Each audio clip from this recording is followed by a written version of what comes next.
مهما طولنا، مهما قصرنا، مهما طالت أعمارنا في الدنيا أيها المؤمنون، ليس لنا إلا 4 حدود أن نتعداها ولن نتعداها.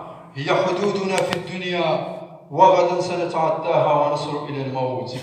أما الحد الأول فهو إلى الموت.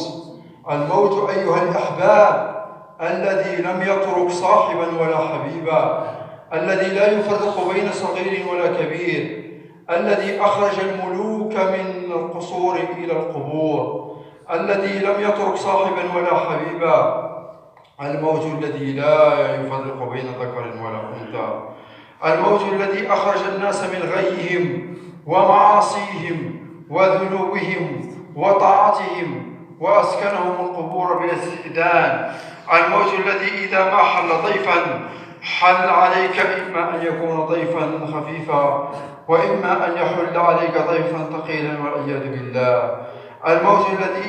الموت الذي جاء إلى أعظم البشر رسول الله صلى الله عليه وسلم، الذي اشتكت به سكرات رسول الله صلى الله عليه وسلم، تدخل عليه ابنته فاطمة بنات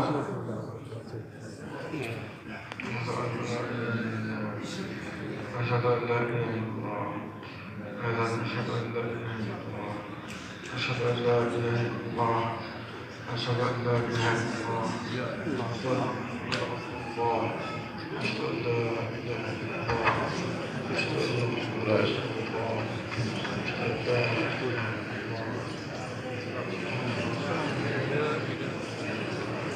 لا لا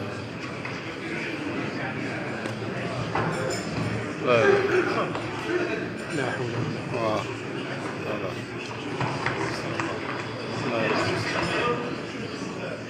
لا لا لا